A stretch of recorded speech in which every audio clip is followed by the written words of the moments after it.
কৰিলে আপুনি মৃত্যুক জয় কৰিব পাৰিব, মৃত্যুৰ প্ৰতি কোনো আপোনাৰ ভয় ভাৱ নাইকিয়া হৈ যাব। আৰু সেই হিচাপে তেওঁ 7 দিন ভাগৱত ক'লে, ভাগৱত কোৱাৰ পিছতেই পৰীক্ষিত ৰজাৰ 7 দিনৰ পিছত মৃত্যু ঘটিলে আৰু তেওঁ বৈকুণ্ঠগামী হ'ল। আৰু তেওঁ সেই ভাৱটো নাইকিয়া হৈ গ'ল। এইটো হৈছে কলিযুগ আৰম্ভ হোৱাৰ 200 বছৰ পিছত প্ৰথম পৃথিৱীত ভাগৱত প্ৰচাৰ হৈছে শুকৰ মুখেৰে, ব্যাসৰ পুত্ৰ শুকৰ মুখেৰে প্ৰচাৰ হৈছে। তেতিয়ালৈকে ভাগৱত লিপিবদ্ধ নাই। তেওঁ হৃদয়ত আছিলে, হৃদয়ৰ কথাখিনি কৈছিলে তেওঁ। তাৰ 30 বছৰৰ পিছত ভাগৱত আকৌ তেনেধৰণে 7 দিন ভাগৱত শ্ৰৱণ কীৰ্তন অনুষ্ঠান অনুষ্ঠিত কৰিছিলে। তুংগভদ্ৰা নদীৰ পাৰত আত্মদেৱ নামৰ এজন ব্ৰাহ্মণ আছিলে। সম্ভ্ৰান্ত পৰিয়াল, ধনী মানুহ, বহুত টকা পইচা থকা মানুহ আছিলে। তেওঁ এগৰাকী সুন্দৰী পত্নী আছিলে, দুৰ্ভাগ্য সতি সন্তান নাই। এদিন আত্মদেৱে অৰণ্য মাজলৈ গৈ পেলাই এটি সৰোবৰ স্নান কৰিলে। স্নান কৰি পেলাই তেওঁ ভগৱানক চিন্তা কৰিলে। এনেকুৱাতে এজন ঋষি আহি সন্মুখত উপস্থিত হ'লে। ঋষিয়ে ক'লে, তুমি কি কাক তপস্যা কৰি আছা, কি বিচাৰিছা?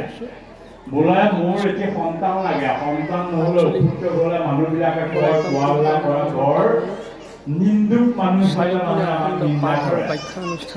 সেইকাৰণে মোৰ এটা পুত্ৰ সন্তান লাগে। তেওঁ এটা কাৰ্যসূচী যোৱাৰ পাছত পুত্ৰ সন্তানৰ ভাগ্য নাই। এয়া ভাগৱত যদি নাই তেতিয়াহ'লে মই এইখিনিতে মৃত্যু হ'ম। আপোনাৰ সন্মুখতে মই আত্মঘাতী হৈ মৃত্যু হ'ম।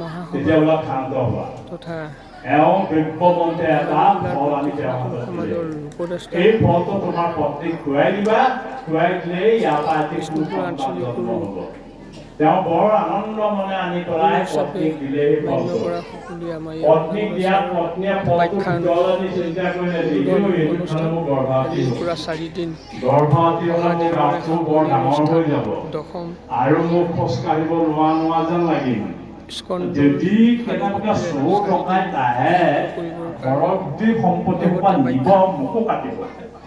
কিন্তু মই নেখোৱা ব্যৱস্থা এটাই কৰিব লাগিব। এনেকে চিন্তা চৰ্চা কৰি থাকোঁতে তেওঁ ভনীয়েক আহি পালেহি। ভনীয়েকৰ নাম আছিলে ধুন্দুলি। ধুন্দুলি আহি সুধিলে, বাইদেউ তুমি কি ইমান চিন্তা কৰি আছা? তেতিয়া গোটেই কাহিনীটো ক'লে। কোৱাত ক'লে, তুমি একো চিন্তা নকৰিবা। আমাৰতো ঢেৰ ল'ৰা ছোৱালী জানাই, এতিয়াও মোৰ বৰ্তমান মোৰ গৰ্ভৱতী মই এবাৰমান হৈছে, মই গম পাইছোঁ। গতিকে তুমি এটা কাম কৰা, তুমি এই ফলটো তোমালোকৰ গাই গৰুজনী খুৱাই দিয়া। আৰু তুমি অলপ অলপকৈ গৰ্ভৱতী মানুহৰ ভাও ধৰি থাকিবা। যিদিনা মোৰ সন্তান জন্ম হ'ব, সেইদিনা মই তোমালৈ খবৰ পঠাই দিম।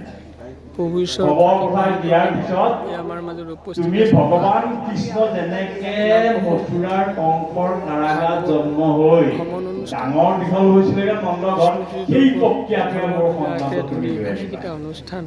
তেতিয়া মানি ল'লে।